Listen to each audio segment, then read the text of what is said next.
Sitting there. Hey, look, pencils down means pencils down. It doesn't mean audio tracks of Doom down. No, of course not. So this is the scene in Chuck versus the Undercover Lover that we've already referenced before with the excellent fight scene that Baldwin and I were trapped together.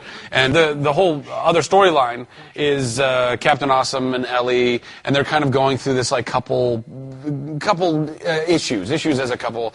And he wants a washing machine. He wants a washing machine, and she wants a plasma, which I thought was genius. And so you know what we did there? We took the thing. Oh, well, you just kind of flipped it. Oh, is that what? We flipped it It seems so simple when you're actually weeks worth of work. At least. Yeah. And so Morgan falls into the role of Retail therapist. being their retail therapist, exactly. Sure. And it's the clicking, and all of the little things. Like they'll say something, and he'll give them this look of like any therapist would have like.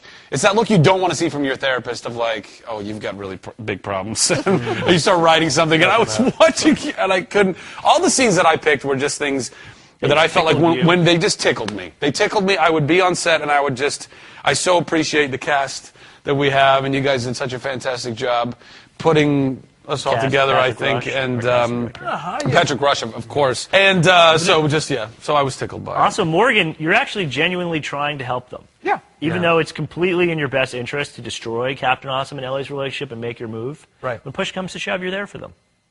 Yeah, I think so.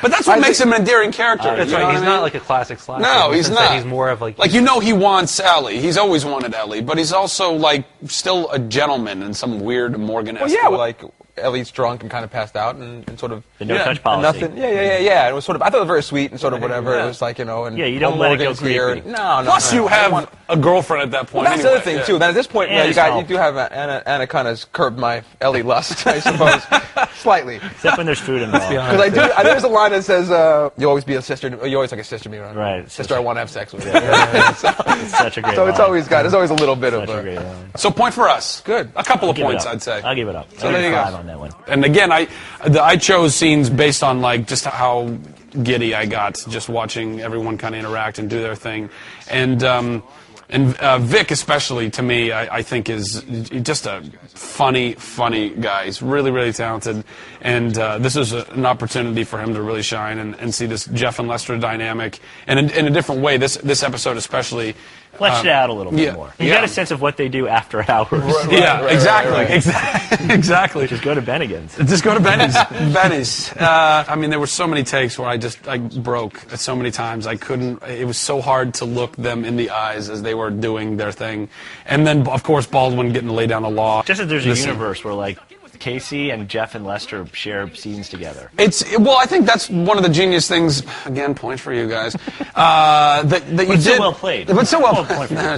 That by putting Casey in the Buy More, just immediate gold, because you've got this guy who, I mean, I don't know. I'm sure he's had plenty of these undercover kind of gigs, but to be working in retail at a big box store, it's like a nightmare for him. It's a nightmare. And he's got to work with these complete doofuses. Except I love when you guys will put in something like Beat it, I'm about to move a grill master. Like he starts taking pride. No matter what he does, he takes it serious. So eventually, he wants to move merchandise. Yeah. Don't blow a sale from there.